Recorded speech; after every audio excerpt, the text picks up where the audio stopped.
Oi, gente, tudo jóia? Hoje são 29 de março de 2022 e nós vamos estudar a matéria que eu mais gosto, sério. Eu gosto de direito tributário, mas imunidade é a matéria que é minha xodó, entendeu? É a matéria que eu mais gosto, é a matéria que despenca em concurso público e é a matéria mais polêmica. Tudo bem? Então, vamos lá entender a imunidade tributária. Para isso, nós precisamos já de imediato observar as diferenças entre estes institutos que eu coloquei aqui para vocês. O que acontece? Também a minha sequência de aula ela é um pouquinho diferente dos livros. Por quê? Porque eu gosto de estudar, de ensinar para vocês imunidade, aí depois isenção, aí anistia e remissão. Tudo um depois do outro. Por que disso, professora? Porque são institutos parecidos, mas diferentes e que gera, então, muita confusão. Então, por isso que é interessante a gente estudar eles um na sequência do outro, tá joia? Então, vamos lá. Vamos olhar para essa classificaçãozinha aqui que eu coloquei para vocês. Não incidência. Então, tá aqui, não incidência. Dentro da não incidência, nós temos a imunidade, que é o que nós vamos estudar hoje, tá? Imunidade.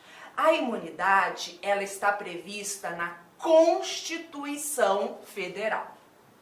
Sempre que a Constituição Federal, o texto constitucional, falar que não incide, é isento, não tem que pagar, natureza jurídica de imunidade. Tudo bem, gente? Natureza jurídica de imunidade. Vocês não vão encontrar na Constituição Federal assim, é imune, são imunes. Você não vai encontrar essa expressão. Você vai encontrar não incide, não tem que pagar, não pode instituir, tá? Ou é isento. Cuidado. Isso é uma das coisas que gera mais confusão.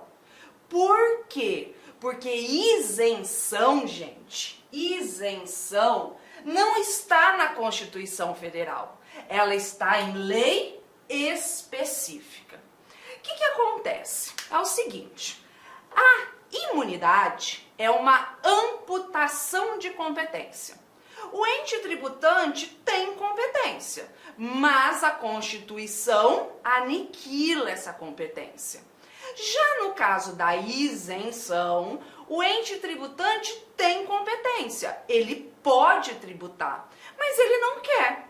Então, o que ele faz? Ele faz uma lei específica falando que não tem que pagar, excluindo o crédito tributário, tá bom? Prestem atenção no exemplo. Ó, a União tem competência para instituir o imposto de renda. Beleza? A União tem competência para instituir o imposto de renda. Mas ela não pode, ela não tem o direito de instituir o imposto de renda sobre templos de qualquer culto. Independentemente se ela quiser ou não, ela não tem essa competência. Agora vejam a diferença. A União tem competência para instituir o imposto de renda. Beleza, mas ela não quer o pagamento, né? Ela não quer cobrar, ela não quer o pagamento dos proventos de aposentadoria, por exemplo, das pessoas com neoplasia maligna, com câncer. O que ela faz? Ela faz uma lei que exclui. Se amanhã ela mudar de ideia e quiser cobrar, é só ela revogar essa lei, né? Respeitar, conforme o novo entendimento do STF, o princípio da anterioridade e beleza, porque ela tem competência, tá certo? Agora, ela tem querer com relação à imunidade? Mais uma vez, só para frisar. tá? Só para frisar. O que acontece? A gente vai adentrar hoje num campo minado, no campo da imunidade religiosa, certo? Assim, eu gosto de utilizar como regra geral para ensinar a norma geral da imunidade, a imunidade religiosa. Por quê? Porque é a mais polêmica, você fica mais atento, aguça mais a sua curiosidade, então você grava melhor do que eu falar da imunidade dos partidos políticos, tá? Da imunidade do Sindicato dos Trabalhadores. Então, nós vamos falar mais aqui na parte geral, que serve para tudo, com relação à imunidade religiosa. Só que de antemão eu já peço desculpa, porque assim, eu não quero ofender ninguém, tá? Mas alguém pode se sentir ofendido, eu não posso fazer nada. Mas eu, Lígia, por exemplo, eu não tenho religião. Eu não gosto de religião nenhuma. Não gosto de religião, não tenho religião. E por mim tinha que acabar com a imunidade religiosa. Será? Tô brincando, tá, gente? Não tinha que acabar, não. Mas vamos supor que eu vire presidente da República, ou senadora, ou deputado, e eu resolvo fazer uma emenda constitucional para abolir a imunidade religiosa. Será que eu posso? Será que emenda constitucional vai poder abolir, retirar a imunidade religiosa dos templos de qualquer culto? Não pode.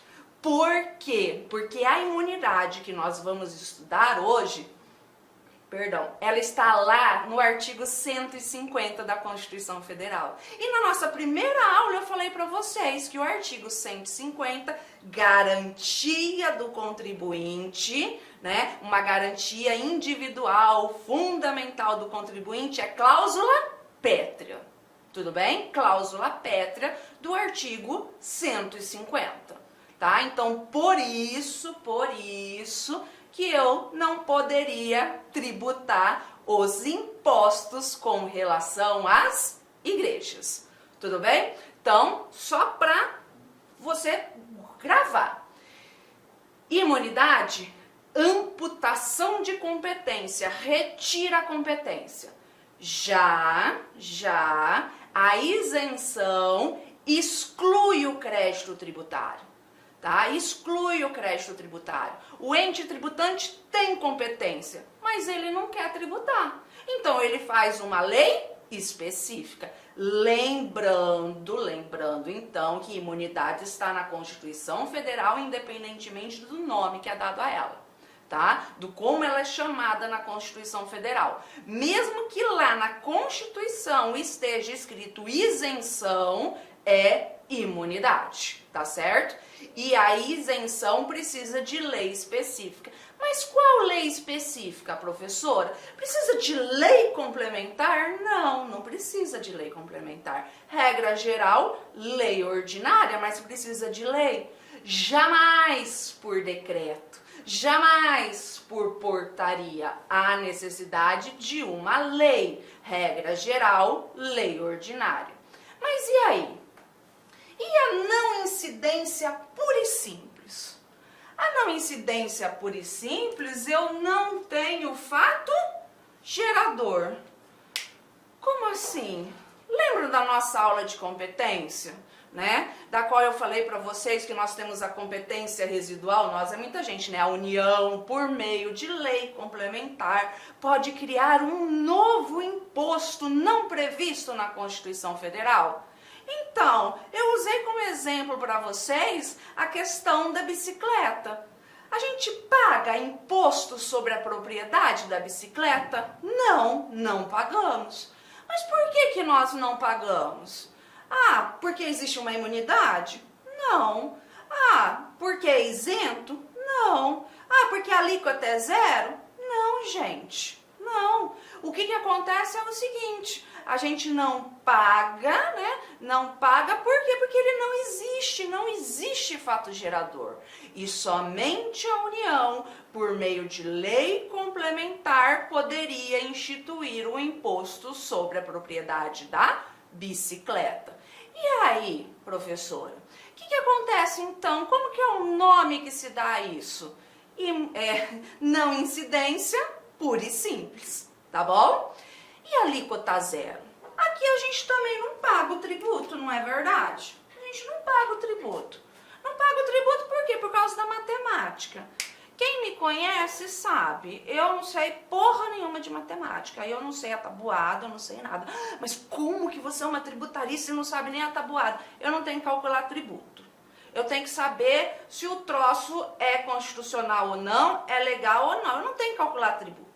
Quem faz isso, em tese, é o contador, que nem ele mais faz isso, porque tem programa. Então eu não tenho que saber fazer matemática. Não tenho. Tá bom? Mas eu sei que 0 vezes alguma coisa é 0. Então, quando a alíquota é 0, não vai pagar por quê? Por causa da matemática. 0 vezes 10, 0. 0 vezes 1000, 0. 0 vezes 500 milhões, 0. Aí você pensa, né? Aqui eu também preciso de uma norma. Aí você pensa, tá? Norma. Tá vendo que aqui eu falei lei específica, que eu tô falando norma. Aí você pensa, poxa, professora, por que então o ente tributante, ele não isenta, às vezes ele isenta, às vezes ele traz alíquota zero, o que é melhor? Então, depende da facilidade legislativa. Por exemplo, lembram das exceções ao princípio da legalidade? Importação, exportação, IPI, IOF, CID combustível e ICMS combustível, que regra geral, assim, o Poder Executivo ele vai poder diminuir, reestabelecer ou aumentar, com exceção da CID combustível, que ele vai poder diminuir ou restabelecer. Para aumentar a gente precisa de lei. Foi nossa primeira aula isso, tá, gente? Quem tá com dúvida aí, vai lá e assiste a primeira aula. Então imaginem o seguinte, né? Imaginem o seguinte, precisa levar a zero o imposto de importação para determinado produto. Precisa, por exemplo, para importar oxigênio, para importar máscara, para importar remédio, né? Precisa tirar a tributação, precisa tirar o imposto de importação para ficar mais barato. O ente tributante, a União, tem 2 opções. Sabe o que ela pode fazer? Fazer projeto de lei, passar por CCJ e o caralho é 4. Aí manda para Congresso, né? Passa pela Câmara, passa para o Senado, vai para sanção para poder isentar. Aí depois ele mudou de ideia, faz tudo isso de novo para retirar essa isenção.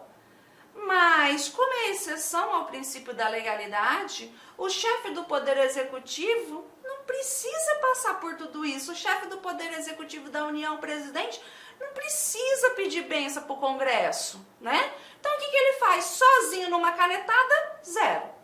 Mudou de ideia? Outra canetada, sobe, aumenta.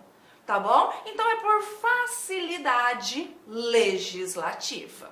Tudo bem? Então, bora lá. O que acontece, então, quando a Constituição Federal fala são isentos, isento, natureza jurídica de imunidade. Olha aqui a decisãozinha que eu trouxe para vocês do STF que deixa isso bem claro. O emprego da expressão são isentas não tem o condão de descaracterizar a natureza imunizante da desoneração tributária nele consagrada. Ou seja, tá? Ou seja, imunidade, porque está na Constituição Federal. Querem um outro exemplo com relação à não incidência pura e simples? Vamos pensar, né, No fato gerador, em tese, de locação de bem imóvel, tá? Locação de bem imóvel. Isso aqui, gente, era na época, isso aqui começou a ser discutido na época de locação de fita de vídeo, de filme, sabe? VHS, acho que era esse o nome, né?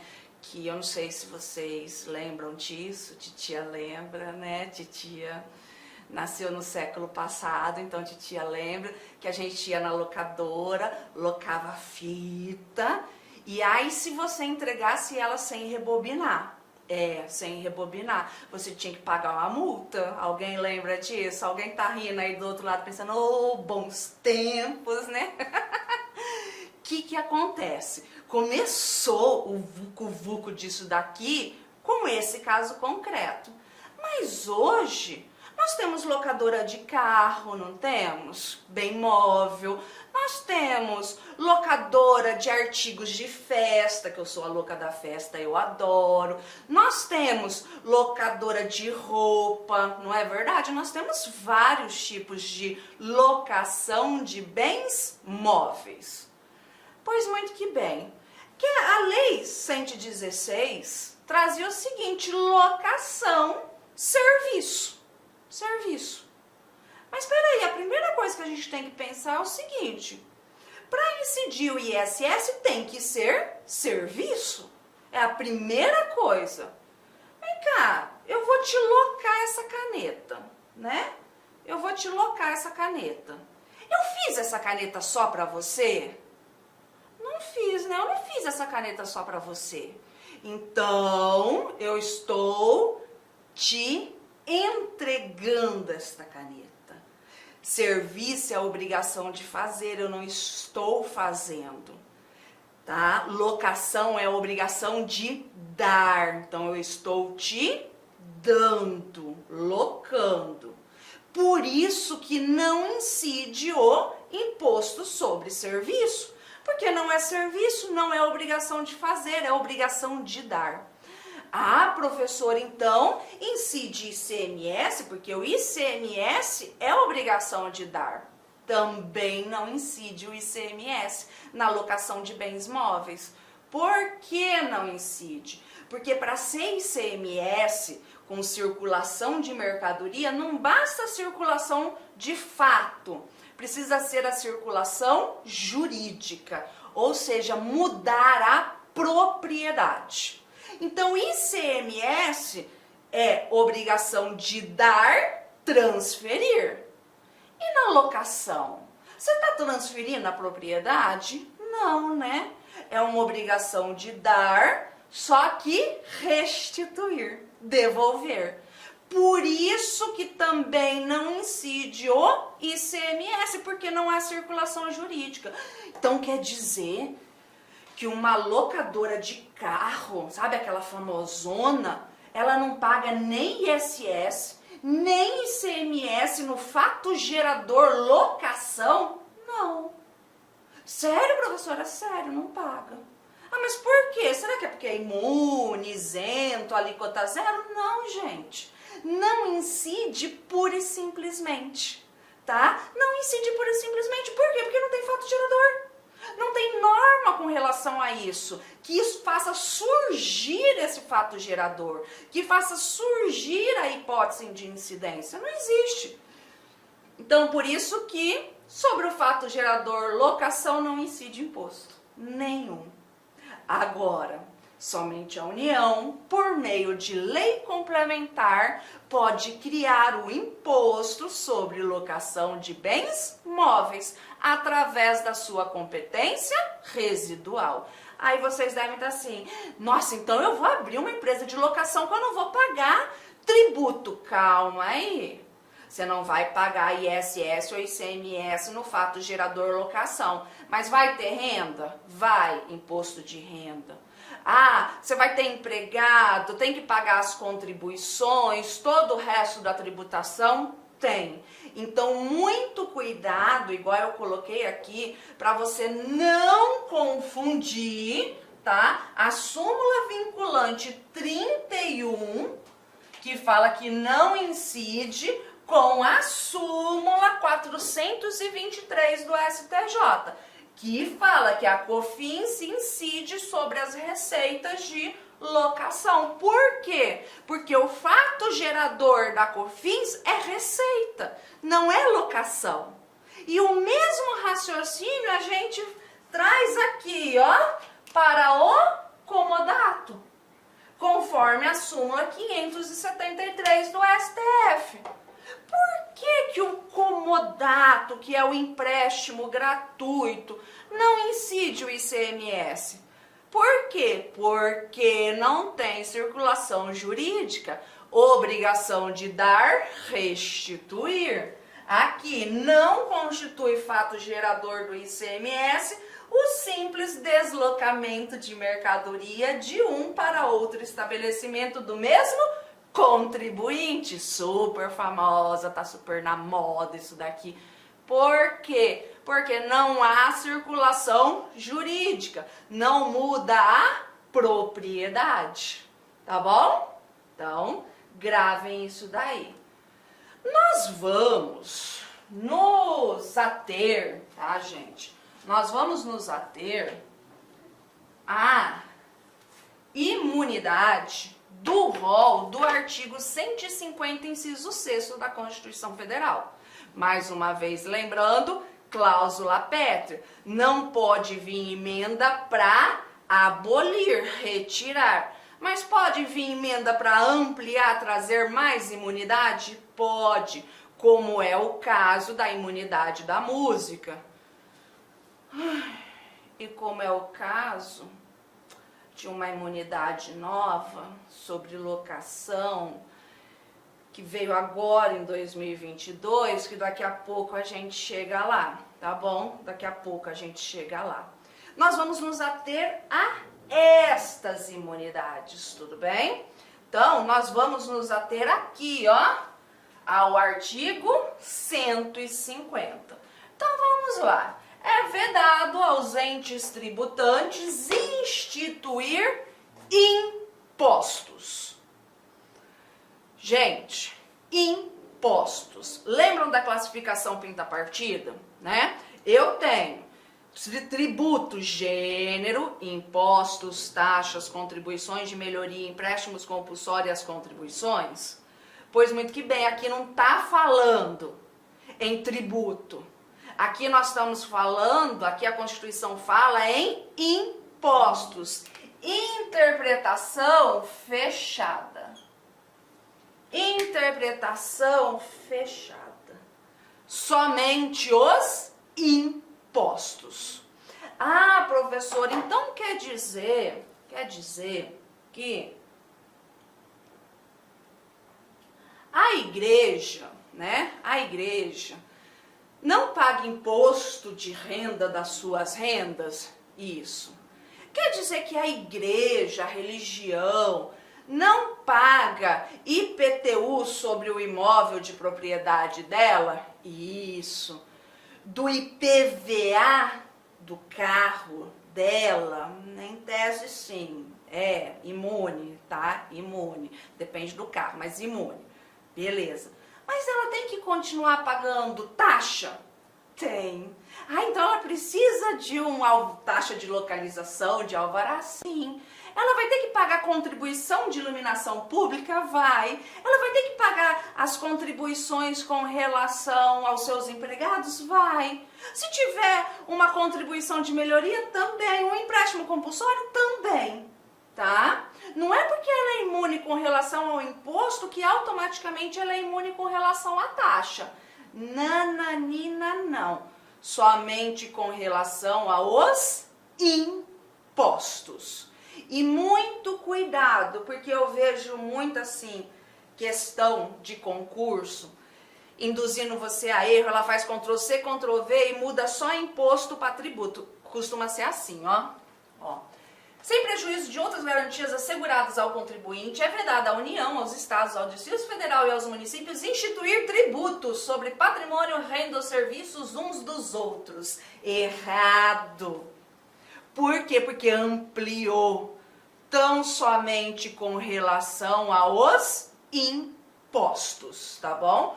tão somente com relação aos impostos. Isso também, tá? A gente observa aqui no CTN, tá? No CTN. Mas e aí, professora? Mesmo uma pessoa imune, ela ainda detém a responsabilidade tributária? Detém. Quer ver? O que acontece? Né? Vamos supor, a igreja tem o pastor. Quem é imune é a igreja, não é o pastor, beleza? Não é o pastor que é imune. Então vamos supor que a igreja pague entre aspas, salário para o pastor. Entre aspas, salário, porque tem briga para ver se é salário ou não, mas é rendas e proventos de qualquer natureza. Paga lá pro pastor. Regra geral, a igreja tem que reter o imposto de renda. Ela não é contribuinte do imposto de renda dela, mas ela é responsável? É.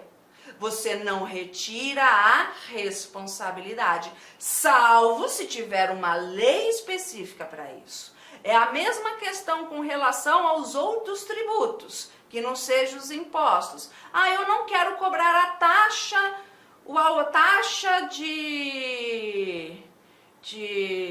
de fiscalização X da igreja. Faz uma lei específica. Ah, eu não quero cobrar a contribuição de iluminação pública da igreja. Faz uma lei específica e traga a isenção, tá bom? Traga a isenção. E aqui eu vou trazer para vocês as outras modalidades, só para vocês observarem, e eu sugiro que depois vocês peguem a Constituição Federal e grifem essas palavrinhas, tá? Grifem as palavrinhas. Ó, vocês estão vendo que não vai trazer imunidade aqui? A palavra imunidade, ó. Independentemente de pagamento de taxa. Então não tem que pagar imunidade, porque está na Constituição Federal. Ó, isentas, não incidirá, não incide, tá vendo? Não incidirá. Então, apenas os impostos. E aqui, vocês estão vendo, não tem a palavra imunidade. Não tem a palavra imunidade, mas se está na Constituição Federal, natureza jurídica de imunidade. Então, imaginem a seguinte questão. Que já vi cair em várias provas de concurso, tá? Imaginem assim, ó. Leia atentamente a norma constitucional abaixo. Leia atentamente a norma constitucional abaixo. São isentas de impostos federais, estaduais e municipais as operações de transferências de imóveis desapropriados para fins de reforma agrária. Essa ausência de pagamento possui natureza de A. Isenção, B. Imunidade, C. Não incidência pura e simples, D. Alíquota zero, E. Sabe Deus? Aí você olha assim, nossa, que prova fácil. Por que eu fiquei estudando essa porra tanto tempo? Vai, tá falando aqui, isento? É lógico que a natureza de isenção, errou. Leia atentamente a norma constitucional abaixo, tá? Então, se está na Constituição Federal, mesmo que venha escrito isento, natureza jurídica de imunidade. Mas, professora, por que a gente precisa tanto saber a natureza jurídica, distinguir isso? Gente, na prática, porque é assim, imunidade a gente pode ampliar o alcance dela, isenção não, a interpretação é literal, é fechada, tá, gente? Quando a gente estudar isenção eu vou explicar isso melhor para vocês. Agora aqui na imunidade a gente pode ampliar. Conforme a gente for estudando, vocês vão observar que, ora, o entendimento do STF restringe, ora ele amplia. Na imunidade, não, na isenção não pode fazer isso, tem que ser fechado, tá? Literal, restritivo, tudo bem? E outra coisa, imunidade é amputação de competência, o ente tributante não tem competência, já a isenção, ele faz se ele quiser e ele revoga se ele quiser e assim por diante, desde que ele respeite a norma lá orçamentária, né, que foi a decisão agora dessa semana passada do STF, que o 113 da ADCT tá ok, então você quer isentar? Peraí, vamos ver a questão orçamentária, se não vai haver impacto orçamentário, tá? Então a gente tem que ficar ligado com relação a... Olá, meus amigos, minhas amigas, eu sou o professor Lac. Inicialmente gostaria de pedir licença para vocês que estão estudando nos nossos vídeos do YouTube, mas esse vídeo é um vídeo demonstrativo, para você conhecer, conhecer a potencialidade dos nossos professores e do nosso curso. Gente, aqui na Lá Concursos, nós estamos fazendo uma super preparação para fiscal de tributos do estado de Mato Grosso. Lembrando, claro, que a Lá Concursos é a escola mais tradicional, que mais aprova, que tem mais qualidade em concursos públicos no estado de Mato Grosso. Então, nós fizemos uma super preparação, nós já estamos aqui na turma 6, tá? Na turma 6 de fiscal de tributos, né? E se você quiser assistir o restante dessa videoaula e muito mais, o nosso curso online já consta aí com aproximadamente umas 320 horas e está em gravação alguns módulos ainda. Ele custa, atenção, apenas 10 parcelas de R$ 10. 10 parcelas de R$ 10 é o nosso curso focado na Secretaria de Fazenda do Estado de Mato Grosso. Você vai ter acesso a esse curso até o dia 31 de janeiro de 2023. Ah, professor, foi publicado o edital, e está diferente o pré-edital. Fique tranquilos que dentro do prazo de validade do seu acesso, nós iremos fazer todas as alterações e ajustes necessários para a sua aprovação, né?